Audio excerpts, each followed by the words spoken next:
The sound of the alarm, breakfast, a kiss on Matt's cheek, and the drive to work. I had always valued stability.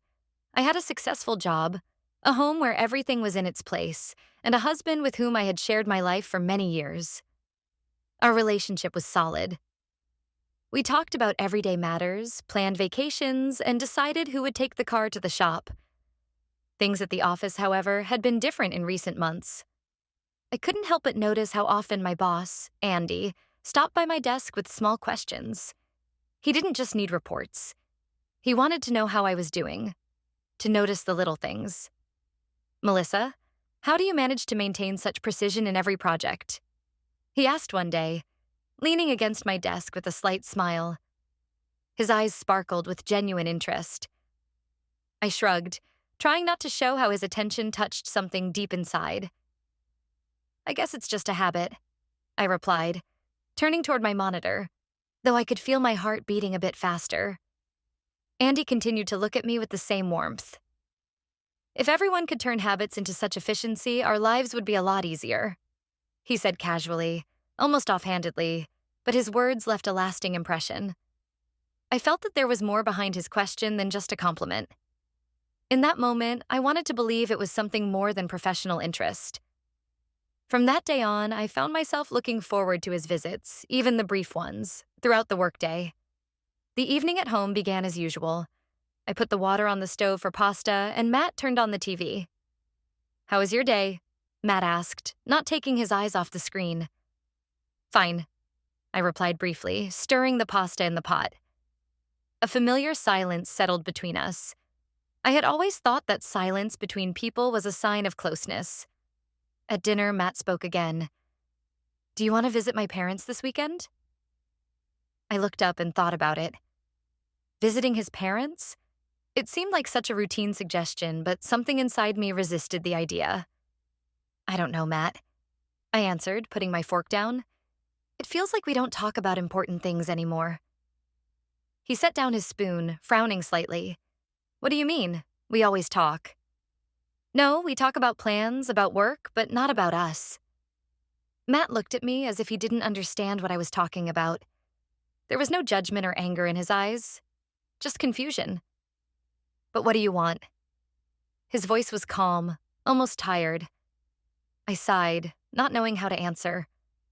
I missed his attention, missed sincerity, but saying that out loud felt too painful. "It's just, I feel like we've become strangers. We live side by side, but it's as if we're not together." Matt frowned even more, but didn't argue. The next day at the office, I felt strange. The unspoken words with Matt still weighed heavily on my soul, like a burden that couldn't be shaken off. I hoped that work would help me distract myself, but my thoughts kept returning to the conversation from the night before.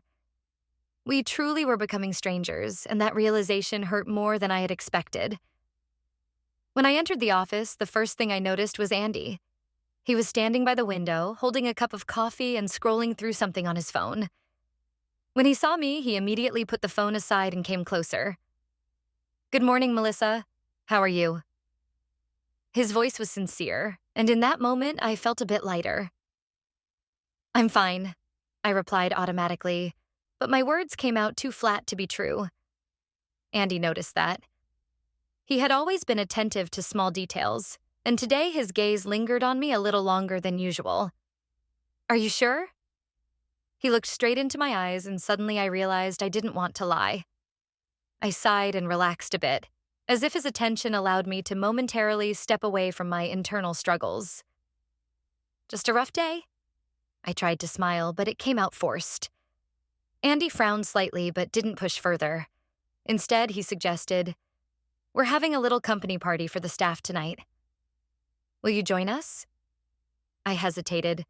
I usually avoided such events. They always seemed superficial to me. But today, maybe it was a chance to distract myself from the thoughts that kept swirling in my head. "I'm not sure," I replied, uncertain. "Come on, it'll be fun." Andy smiled, and suddenly I realized that his invitation wasn't just professional. There was something more in his voice and gaze, something I could no longer ignore. This thought both frightened and excited me at the same time. With Andy, everything felt easy and pleasant. He was someone I could be myself with, without the fear that my feelings would go unheard. It was something I had been missing for a long time. I felt an internal conflict. On one hand, my mind was telling me that this was just work and I should keep my distance. On the other hand, I craved the attention Andy was giving me. "All right, I'll come," I said, barely believing my own words. Andy smiled, his eyes lighting up. "Great. I'm sure you'll enjoy it." I watched him walk away, feeling something new stir within me. This invitation was more than just an opportunity to unwind. As I was getting ready for the party, I had a strange feeling, a mix of excitement and anxiety. It was just a corporate event, I kept telling myself, but deep down, I realized that this time everything would be different. I knew that something unsaid had been lingering between Andy and me for a while, something that had started to grow in our brief conversations, in the looks we exchanged, in his subtle gestures. The party was held at one of the trendy restaurants in the city. When I walked in, the atmosphere was relaxed. People were laughing and chatting, but I was only looking for one person. Andy was standing by the bar, talking with colleagues, but as soon as he noticed me, his face lit up with a smile. He quickly wrapped up his conversation and made his way toward me. "I'm glad you came," he said with a slight nod, his eyes scanning my face as if searching for something deeper. "I thought it'd be good to unwind a little," I replied, trying to keep my tone light, though the nervous excitement made me feel unsteady. Andy led me to an empty table in the corner of the room where we could escape the noise. We ordered drinks and the conversation started easily, revolving around the usual work topics. But soon I noticed the tone shifting, becoming more personal. "Have you ever felt like something important is slipping away from your life?" he asked, his voice low, almost intimate. I froze for a moment before responding. That question hit straight at my core, stirring the emotions I had been trying to suppress for so long. "Yes, I have." I lowered my eyes to my glass, unsure of what else to say. At that moment, everything felt both easy and impossibly difficult. Andy didn't take his eyes off me. We fell silent again, but this silence was charged with energy. I knew that we both felt it. And then he suggested, "Let's step out onto the terrace. It's too noisy in here." I nodded, feeling as though something inside me was pushing me toward this decision, one that seemed small, but at the same time, a huge step. We walked out onto the terrace where it was quiet and cool. Below us, the city lights stretched out, and the glow of street lamps reflected in the river's water. "You know, Melissa, I've been wanting to tell you something for a while," he began, but then hesitated, as if searching for the right words. "You're special. I value you not only as a professional, but as a person." Those words were simple, but their meaning was clear. I felt my defenses crumble.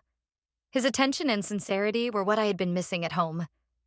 He saw me, and that was so unexpected and so desired that I couldn't ignore my feelings. We talked for a long time, this time about life and dreams, and with every word I felt the connection between us growing stronger. We sat on the terrace, sheltered from the noise of the party, and with every passing moment, the world around us seemed to disappear.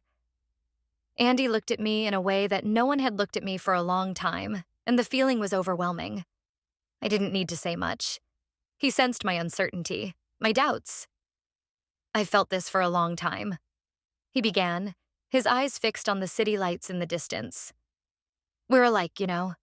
Both stuck in some familiar routine, both feeling like something's missing. But with you, it's different. With you, I feel alive." Those words seemed to strip away the last remnants of the defenses I had tried to keep intact. Something inside me trembled, and I suddenly realized I could no longer go back to the way things were. Matt seemed distant, unreal to me. With Andy, I was different. Alive. Real. "I feel it too," I admitted, not breaking eye contact. It was the truth, and there was no point in denying it any longer. He smiled slightly, but there was a seriousness in his gaze. "What are we going to do about this?" he asked, his voice quieter but no less intense. I didn't know how to respond.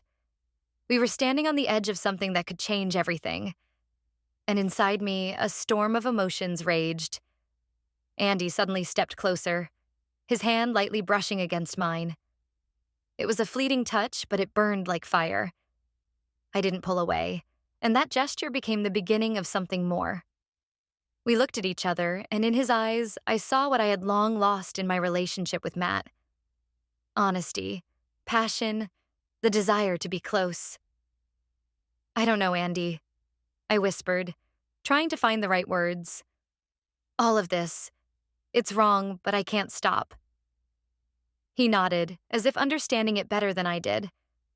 "Maybe sometimes it's more important to follow your feelings than the rules we've set for ourselves," he said softly. Those words echoed in the quiet night, carrying a truth that I could no longer ignore. A pause lingered between us, tense and full of promises. We stood close, and it was more than just physical proximity. After that night on the terrace, my relationship with Andy changed. At work, we tried to behave as usual, but something imperceptible had shifted. Every time our eyes met, a spark ignited between us. Meetings in the conference room, brief chats by the coffee machine, all of it was now filled with new meaning.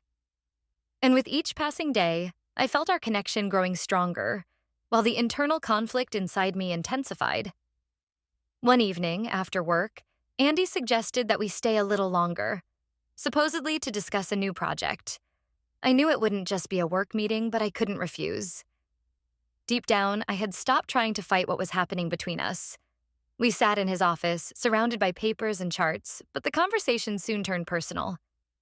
He spoke about his disappointment in life, about how he had lost the sense of joy a long time ago.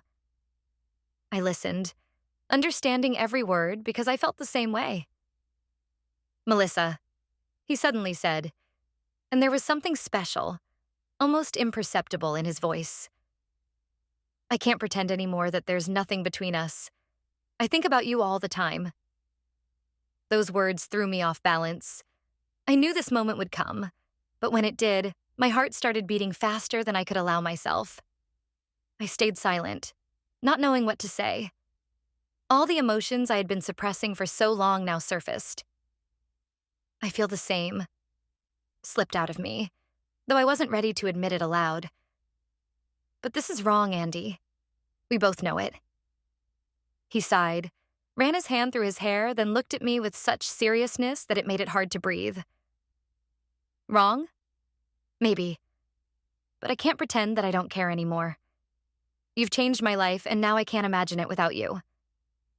These words sounded like a revelation, and deep down, I knew the feeling was mutual. With Andy, I felt alive, real. His attention, his care. These were things I had been missing in my marriage with Matt for a long time. With every word he spoke, I realized that I couldn't go back to the way things were. That night, when I returned home, Matt was already asleep. I stood by the window for a long time, staring into the emptiness, trying to make sense of everything. I had loved him once, or at least I thought it was love. But now everything had changed. My feelings for Andy had become real, growing stronger with each day, and I couldn't ignore them any longer. I knew I had to make a choice, but I was terrified of the consequences. The work trip to another city was supposed to be a typical conference. Regular presentations, meetings with clients, pitching new ideas. But as I stood in the airport next to Andy, I felt that this trip would become something much more for both of us. There was fear inside me, but even stronger was the feeling that I was moving toward something inevitable. We checked into the hotel and agreed to meet for dinner. Everything felt too formal, too routine to suggest that anything would change. But when we found ourselves in a small restaurant by the riverbank, the evening began to take a very different turn. We ate, talked, laughed, but in every gesture, in every glance, there was a tension that grew with each passing moment. After dinner, Andy suggested we take a walk along the river. The night was warm, and the city was quiet. We walked side by side, our hands almost touching, but neither of us dared to take the first step. At one point, he stopped and turned toward me. Andy's eyes sparkled in the glow of the streetlights, his expression serious but soft, as though he had finally made up his mind to say what he had been holding back for so long. "Melissa," he began quietly, "I've tried to resist, but I can't anymore. I can't hide the fact that you mean too much to me."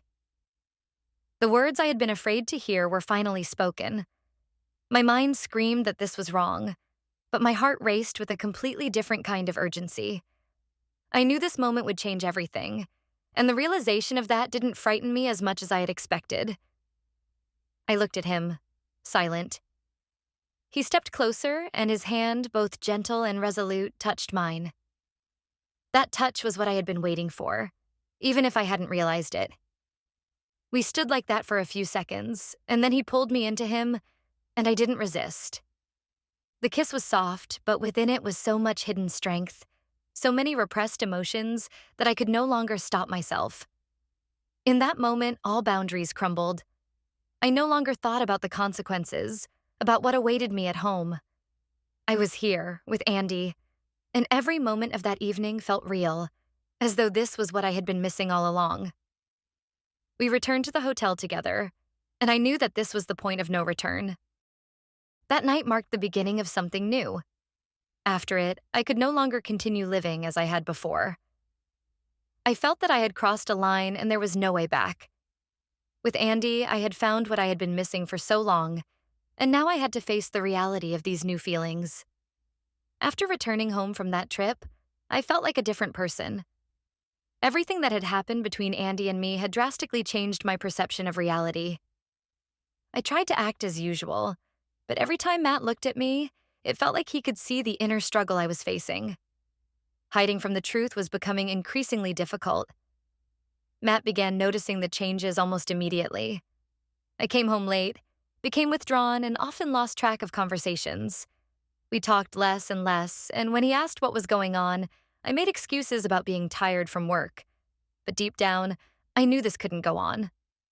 One evening when I came home, Matt was waiting for me in the living room. His face was serious, his expression tense. "We need to talk," he said quietly, closing the book he had been holding. "What's going on with you, Melissa?" he continued, studying my face carefully. "You've changed. I don't recognize you. We don't talk anymore. You've been pulling away from me." "Matt," I began, feeling tears well up in my eyes. I don't know where to start." He frowned, the tension in his face growing. "Start with the truth." His voice grew colder, and there was no longer confusion in his eyes, just a firm understanding that I was hiding something. "Something has changed between us," I managed to say.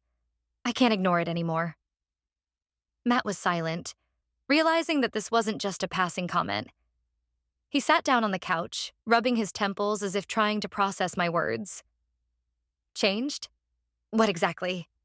he asked, though I could see that the pieces of the puzzle were already coming together in his mind. "I'm seeing someone else," I said, barely recognizing my own voice. The words sounded like a sentence, and the silence that followed was deafening. Matt stared at me for a long time, his face changing as if he had aged several years in an instant. There was disbelief in his eyes, and then pain. "Andy?" It wasn't a question. He already knew. I nodded, unable to say anything else. I watched his face grow tense, his hands clenching into fists. He took a deep breath, seeming to gather all his strength to keep from exploding. "Why?" he finally forced out. "Why didn't you come to me, Melissa? Why didn't you tell me something was wrong?" Tears started streaming down my cheeks. That question was the most painful because I didn't know the exact answer myself. Maybe because we had been living side by side for so long but not together. Maybe because our relationship had been broken for a while and I had been too afraid to admit it. "I tried, Matt," I whispered, "but you didn't hear me." He stood up from the couch, staring blankly ahead, trying to find some kind of explanation. "I tried. I really did. But if it was so bad, why didn't you give us a chance? Why go straight to him?" I didn't know how to answer. Every explanation seemed insufficient. "I'm sorry," was all I could say. But I knew it wasn't enough. Matt stepped back, his face darkened with bitterness and disappointment. Sorry? You destroyed our marriage, Melissa? And all you can say is sorry? He couldn't hold back anymore.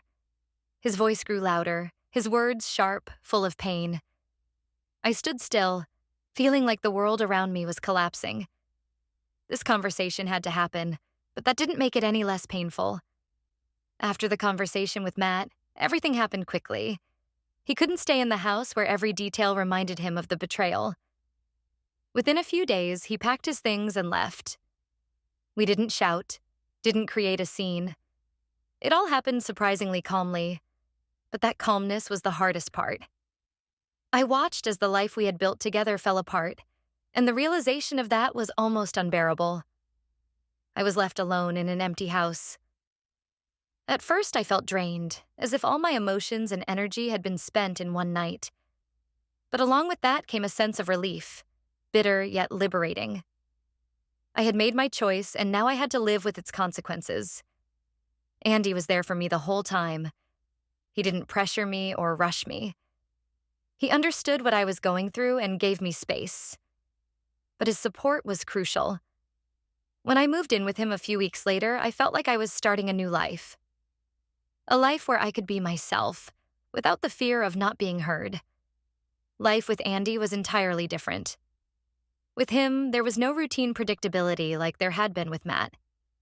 We often took evening walks, talking for hours about everything. Work, the future, dreams. In his presence, I felt alive, real. Everything I had been missing in my marriage with Matt, I found with Andy. One evening over dinner, Andy suddenly said, "I'm glad you chose me." His words caught me off guard. I looked at him, trying to understand what he meant. "You could have stayed with him," he continued. "Sometimes I think everything could have turned out differently. But you're here, and that makes me happy." I took his hand and squeezed it. "I didn't just choose you, Andy. I chose myself. That was the hardest part." He nodded, his face lighting up with a warm smile. "You're stronger than you think." We sat in silence, but now it wasn't a heavy silence. It was the silence of understanding and acceptance. I felt that I had made the right choice, despite all the pain it had caused. But along with that, I couldn't help but think about the price I had paid. I had lost someone with whom I had shared many years, and I had shattered his world. But I couldn't go back, even if I wanted to. Several months had passed since I started living with Andy. On the surface, everything seemed perfect. A new relationship, a new chapter in life. But inside, I still couldn't shake the feeling that I had lost something forever. I knew that everything comes at a price, and the cost of my choice had been high. One day, while sitting on the veranda with a cup of coffee, I thought about how much had changed. Life with Matt had been stable, predictable, but that stability lacked passion and sincerity. With Andy, I had found what I had been searching for so long: real connection, emotion, and vitality.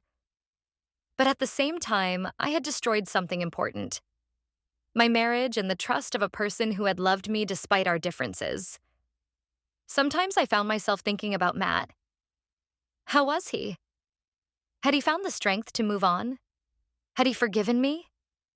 These questions tormented me, though I knew that the answers wouldn't change what had happened. Andy noticed that I had become more pensive, and one evening he brought it up. "Do you regret your decision?"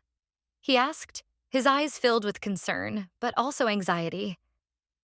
I shook my head, trying to find the right words. "No, I don't regret it," I answered. "But sometimes I think about what I left behind, about the pain I caused Matt." Andy nodded silently, understanding that this was something I would have to live with. "That's normal," he said gently. "We can't escape the past, but we can learn to live with it." His words resonated with me. I realized that I would never be able to fully let go of what I had done. Matt had been an important part of my life, and those years couldn't simply be erased. But I also knew that I couldn't stay in a relationship that no longer brought me joy. From that moment on, I started to think less about the pain and more about what I had learned about myself. I understood that relationships are not just about habits and shared plans for the future. They are a connection that needs to be nurtured every day. With Matt, we had lost that connection, and it had destroyed our marriage long before Andy came into the picture. I had been afraid to admit it for a long time, but now looking back, I saw that my departure had been inevitable. I learned that sometimes you have to choose yourself, even if it hurts. I made a choice, and that choice freed me, though it came with a heavy burden of consequences. Andy had shown me that life could be different, and for that, I would always be grateful to him. But the lessons of the past would stay with me forever, reminding me how important it is to value what you have and never let those connections fade. A year had passed since I left Matt. Life with Andy had settled.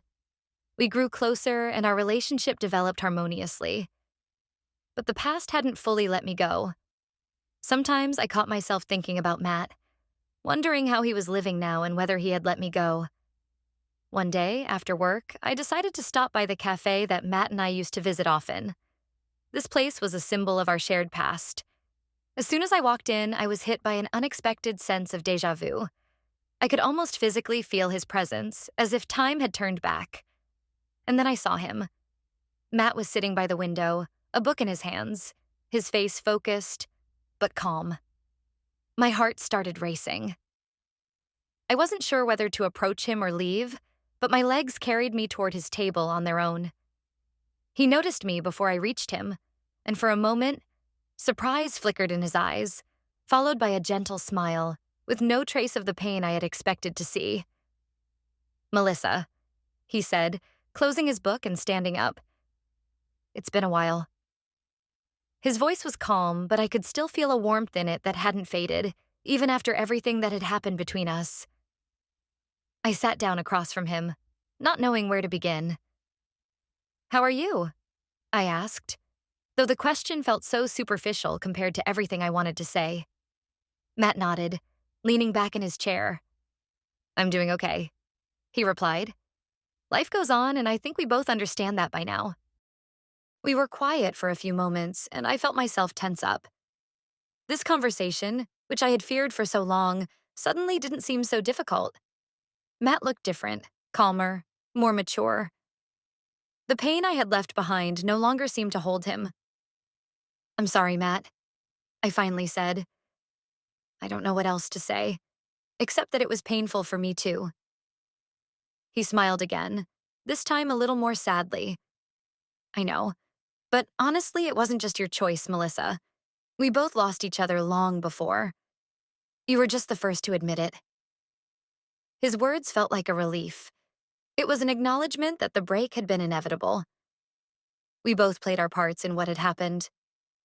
"Are you happy?" I asked softly, not daring to meet his eyes.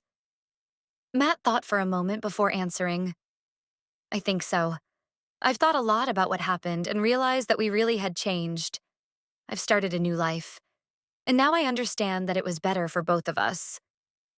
Those words gave me a strange sense of peace. I understood that now he had his own path, just as I had mine. "I'm glad for you," I said, feeling something inside me release. We spent a few more minutes talking, reminiscing about old times, but without sadness, without regret. It was a meeting with the past that allowed me to finally let go of him. When we said our goodbyes and I walked out onto the street, I suddenly felt a lightness I hadn't experienced in a long time. The past no longer weighed me down. Now, I could move forward without looking back. After that meeting with Matt, I felt that a significant chapter of my life had come to a close. Our conversation was not only an act of forgiveness, but also a chance to let go of the past that had kept me emotionally trapped for so long. I no longer felt guilty, and this allowed me to look forward with ease. Life with Andy continued, and our relationship grew stronger. We discussed future plans, trips together, and new projects at work. But, unlike in the past, I now understood how important it was to maintain a real connection, to communicate honestly and openly. We both learned from our mistakes, and I knew that our bond required not only passion, but also attention to the small details. One evening, as we sat on the couch after a long workday, Andy quietly said, "You've changed since you met with Matt. I can see it." I looked at him, surprised. Andy had always been sensitive to changes in my mood, but at that moment, he amazed me once again with his attentiveness. In what way? I asked. He smiled a little, putting his book aside. You've become lighter, calmer. I think it's because you've let go of what had been holding you captive for so long. I can feel it. I thought about his words. He was right. That meeting with Matt had freed me from old wounds, and now I could fully give myself to the present without worrying about what I had left behind. Yes, I agreed. I think I finally accepted myself and my past. Everything that happened was necessary to bring me here. Andy took my hand, and his touch was so warm and assured that I felt a deep sense of contentment with where I was. I was no longer fighting with myself, no longer trying to fix or recover something. I realized that every decision I had made had led me to this moment. We've been through a lot together, Andy said, squeezing my hand. And now I know we can handle anything. His words sank deep into my soul, and I realized that for the first time in a long while, I was truly happy. I no longer worried about the future, nor feared making mistakes. The past was behind me, and before me lay a new, open path. Life with Andy was different, full of challenges and bright moments. I had learned to appreciate every moment, understanding that happiness doesn't come when everything is perfect, but when we accept our mistakes, learn from them, and move forward without looking back. Now I knew for sure. Everything that happened was not in vain. It was a journey to freedom, to accepting myself and my feelings, and finally to learning how to love. Truly, without fear and without doubt.